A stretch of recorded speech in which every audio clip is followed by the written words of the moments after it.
Hello, my name is Wai Tai. I'm a solutions architect in Cisco's automation programmability team. I've been working with CONFD and NSO since 2010. For the past few years, I have been supporting network equipment providers with validating their NETCONF and YANG implementations through our NETCONF and YANG automation testing program, also known as NIAT. In today's session, I'll be talking to you about how to keep NSO in sync with NETCONF devices. Here's the agenda. I'll start out with a brief discussion on out-of-band changes. I'll give you some background information on NETCONF notifications, how to work with NETCONF notifications in NSO. I'll discuss with you the strategies for handling out-of-band changes, how to use Kicker to act on NETCONF notifications, how to modify NetSIM devices to generate notifications. I'll then give you a short demo and conclude with a few takeaways. So let's talk about the reasons for NSO to get out of sync with the network.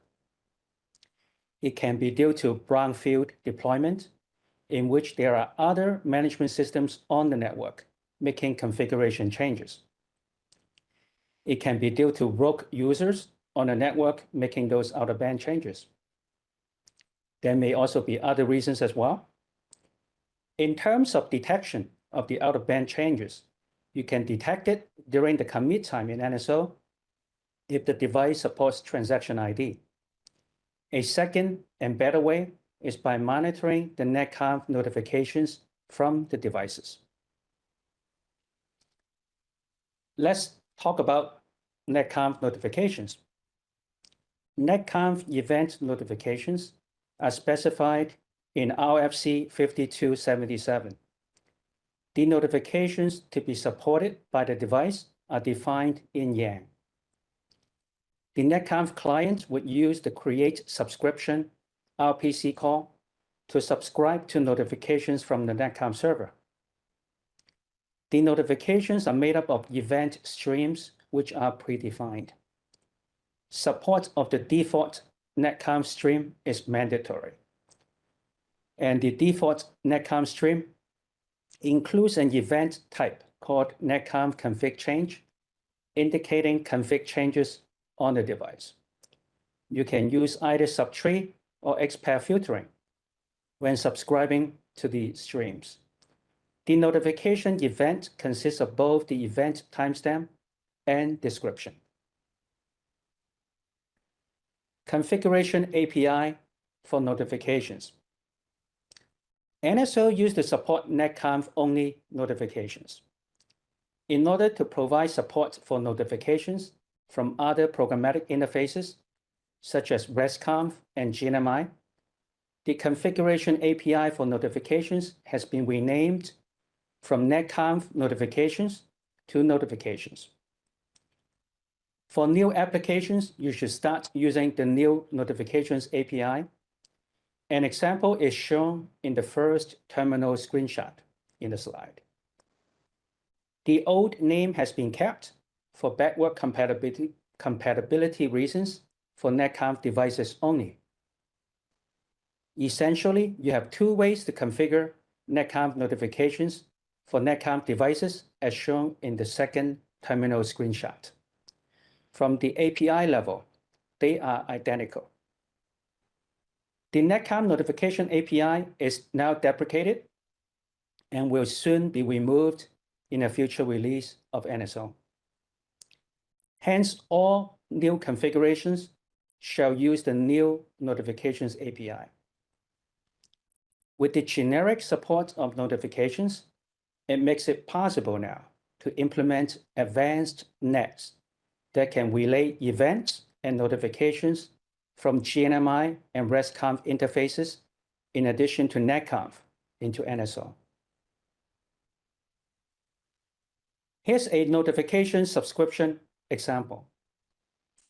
To find out the streams supported by the NETCONF device, you can do a show devices, device name, notifications stream.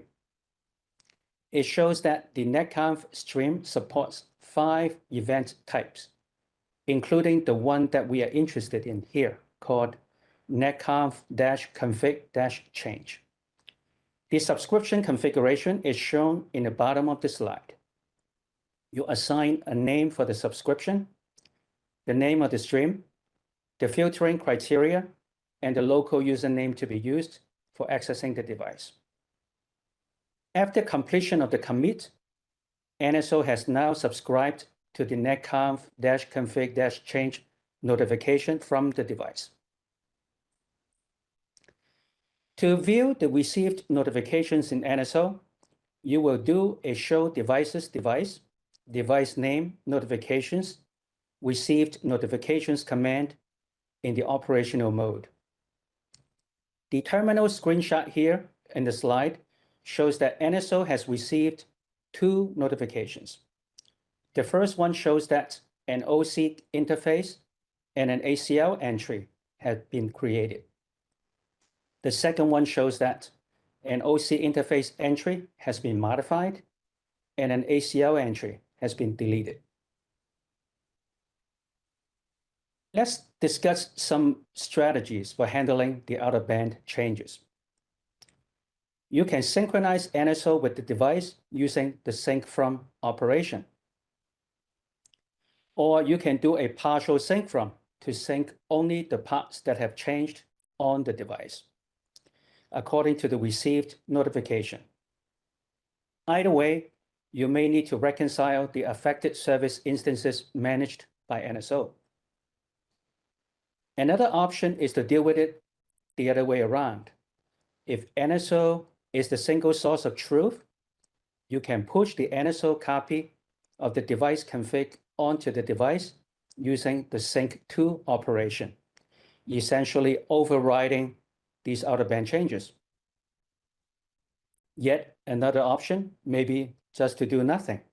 You wait till further config changes that need to be applied by NSO is required, and then resolve the differences. Lastly, if the NETCONF notifications that you are monitoring also include the value changes in them, you'll be able to commit the out-of-band changes directly into NSO CDB. The default NETCONF config change notification, as defined in the RFC, doesn't contain the value changes. It contains only what part of the Yang models have changed. I've seen device implementations in which the NETCONF config change notification has been augmented to include an additional parameter for the value changes. This strategy is more efficient and reduces the amount of management traffic between NSO and the devices.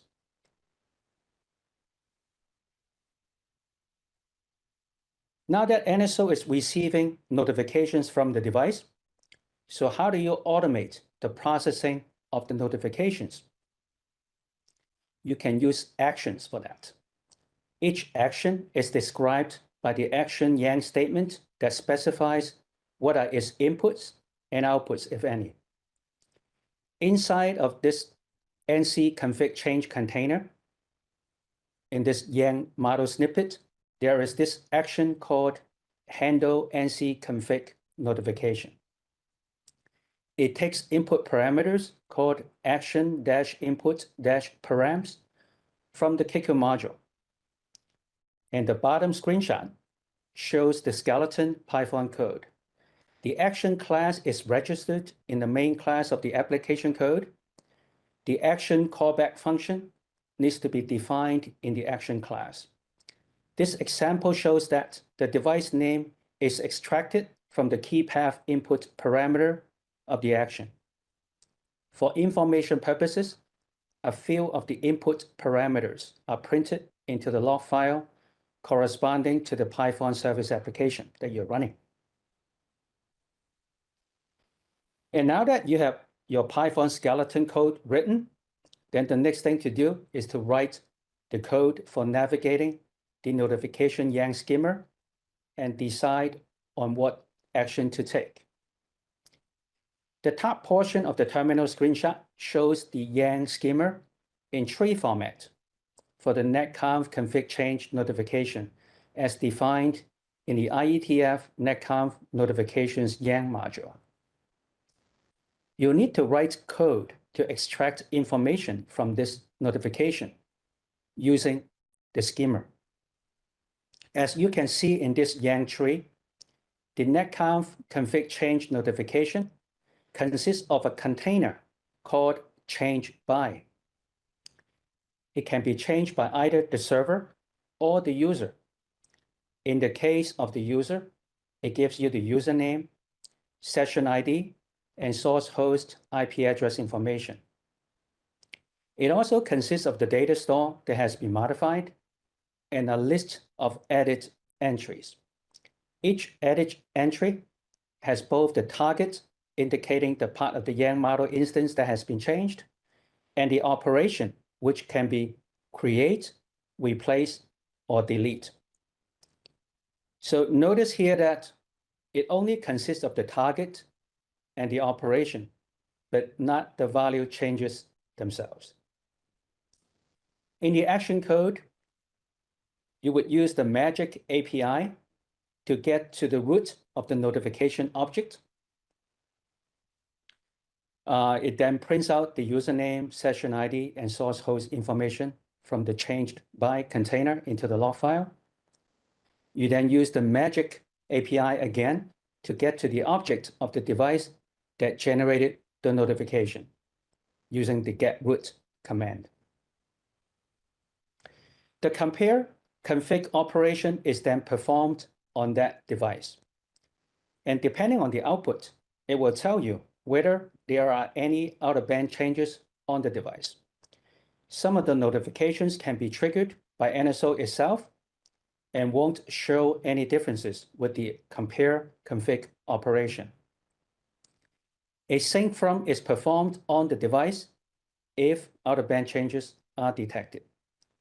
You may instead choose to filter out changes caused by NSO itself by looking at the source host IP address or the username if NSO uses its own unique username on the device. This will take care of cases where NSO is already in sync with the device.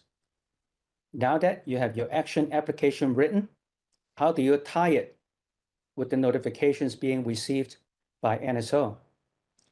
You would use Kicker for that. So here's a Kicker setup example. So Kicker allows received notifications to trigger actions to be run. Before you can use Kicker, make sure that there's a default map created for the user account to be used for running the action code. To configure Kicker, you first need to unhide the debug group. You then assign a name to the Kicker, the XPath expression for finding the subscription, and the location of the action code. After the Kicker has been configured, whenever notifications are received by NSO, it will evaluate the XPath expression you have defined here and run the action code if there is a match. My demo made use of NetSim devices. In order to enable NETCONF notifications on the NetSim devices, you need to add the notification XML block as shown in confd.conf of all the NetSim devices. And when you build the NETCONF net for your NetSim device, make sure to include the IETF NETCONF notifications Yang module along with its dependent Yang modules.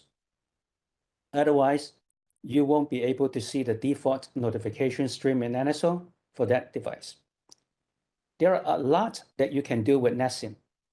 For adding custom NETCONF notifications, you can add your own Yang model and write your own confd client applications to generate them. There are startup scripts in NetSim that allows you to modify and add confd client applications to your NetSim devices. You can learn more by downloading confd basic and work through the examples from the ConfD basic distribution. There's also an example in the distribution on how to add your own custom notifications. So here's the procedure for setting up the demo. My demo will be shown running NSO 6.0. I've also tested it with NSO 5.8.3, and it should also work with slightly older releases as well. I could have used a simple Yang model for my demo. However, to make it more interesting and slightly more challenging, I have decided to use the OpenConfig models. I have grabbed the latest set of OpenConfig Yang models from the public GitHub. As they are placed under different directories based on features, I had to flatten them into a single directory using a simple shell script. I then added the dependent non-OpenConfig Yang modules, such as the IETF ones, as well as the IETF NETCONF notifications Yang module.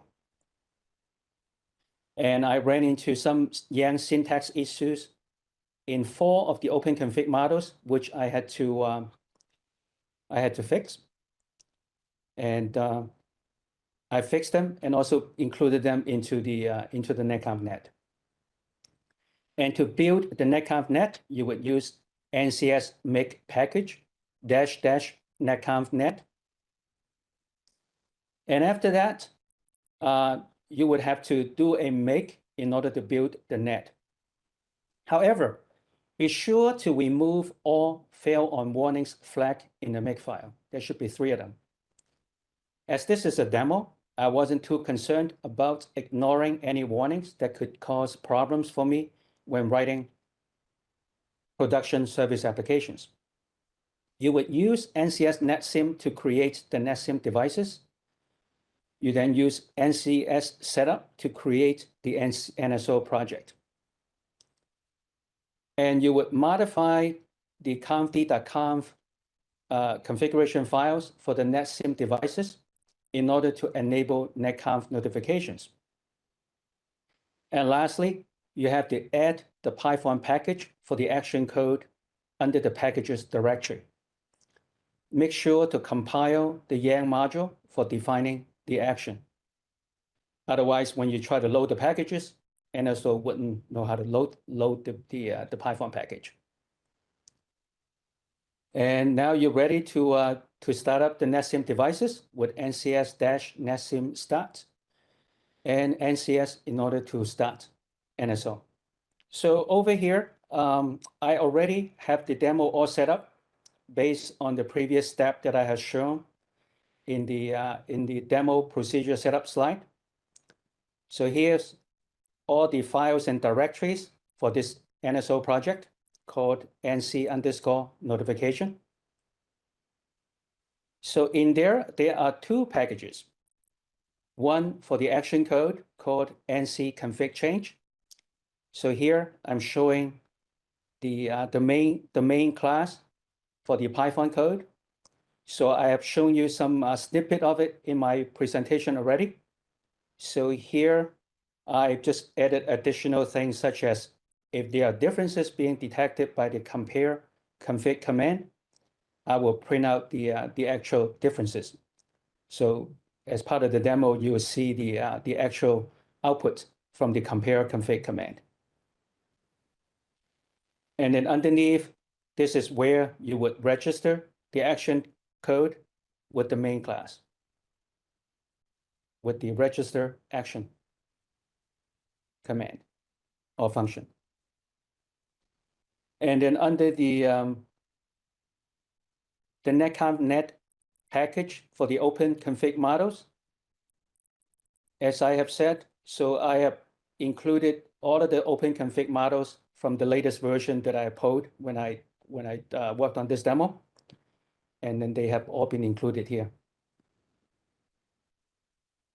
And then other than these 2 packages, I have also created some payload in order to create some configuration on the NetSim devices.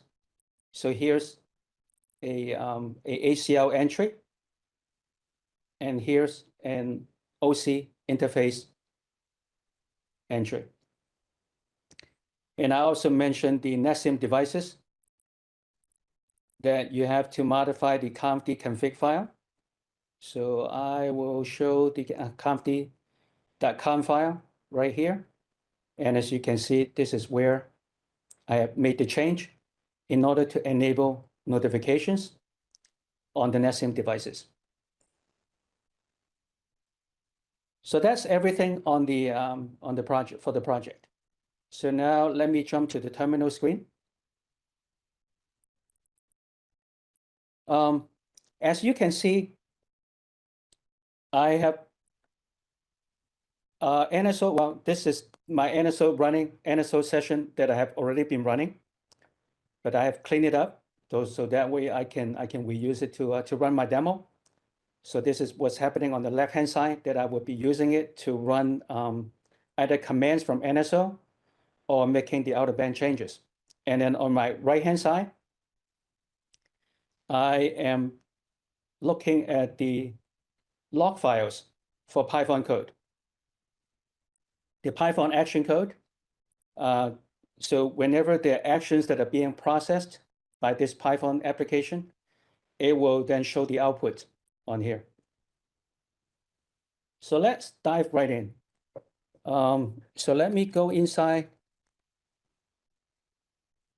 of NCS CLI. And let me show you the configurations that are on the device.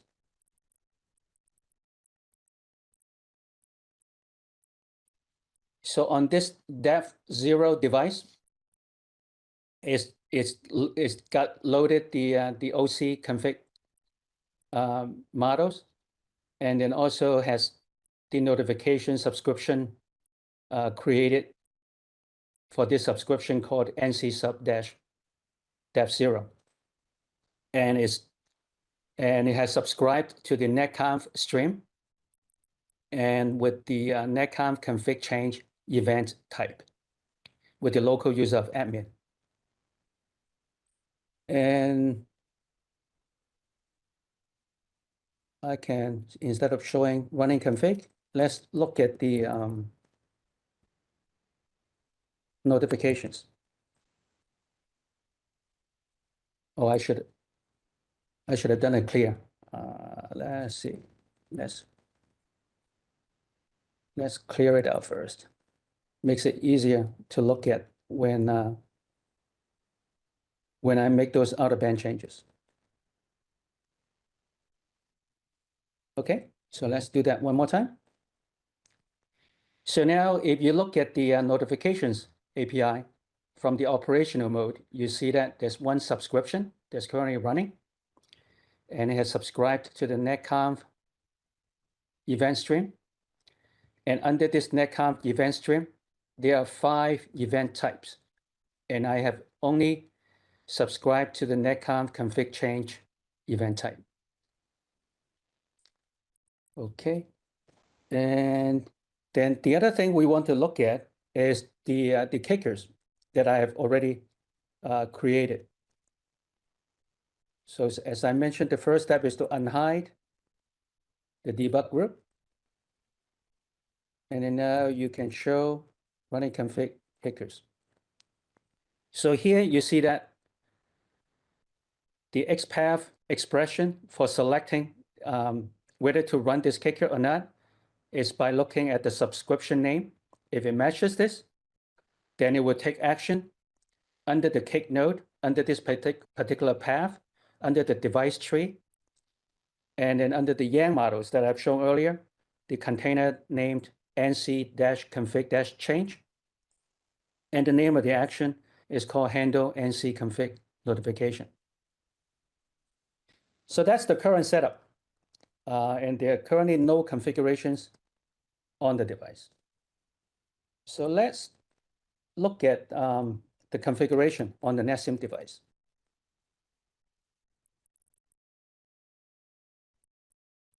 So I see that NetConf SSH port is 12.0.22. So I would use NetConf console in order to make those out-of-band changes. So minus port 12, 0, 22. So edit config. And well, no, let's do a get config first. And then minus XPath. Oh, minus just X, I'm sorry. Let's look at the interfaces module and the ACL module. So right now they are empty. Then let's go ahead and make those changes. So I would do an edit config. And first I can do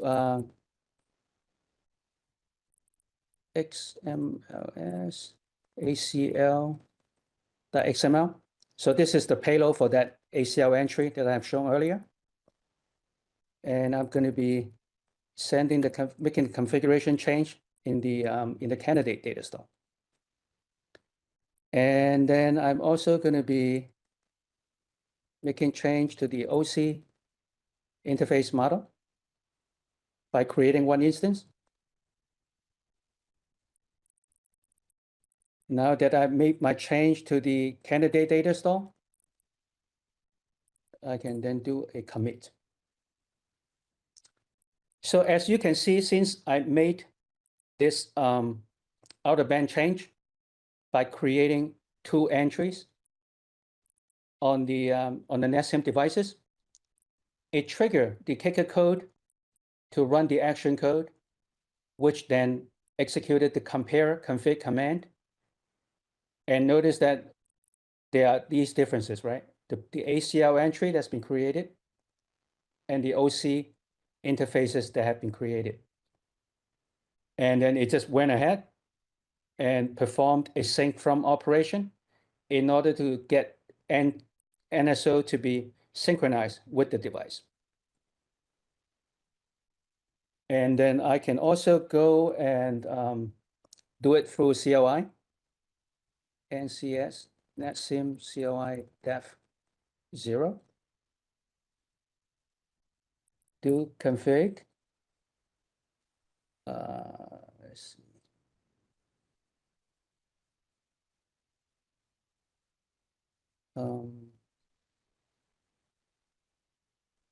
I already did config, right? Okay. So let's create a set OC interfaces. Interface. So let's create one. And then config, name, GA bit, Ethernet 0001, NTU 1500. And then the type, Ethernet CS. Okay. And then can do a commit here. So here I created another interface through the CLI interface of the device. So it's also being detected through the compare config operation and has also been synchronized. So now let me make the last change using NCS CLI. So let's do config, device, def 0, config, and let's remove one of the interfaces that we have created. Let's remove one. Okay. So since this time, I have made the change inside of NCS CLI. So compare config would show that there are no differences between NSO and the device. Then the result comes back that device is in sync. So there's no change needed. So this is how you can use NSO to monitor the NetConf notifications from the NetConf devices in order to decide how to take actions to deal with the out-of-band changes. Here are a few takeaways from this session. Use notifications. They can be NetConf, which I have shown in this session, or they can also be RESTConf or GNMI. To monitor the config changes on the device. You use NSO's notifications API to subscribe to the config changes to avoid getting blindsided with out-of-band config changes. You write Kicker services to act on the subscription notifications. And lastly, writing Kicker action code in Python is really easy, and it's also a lot of fun. So thanks a lot for watching and listening to my presentation.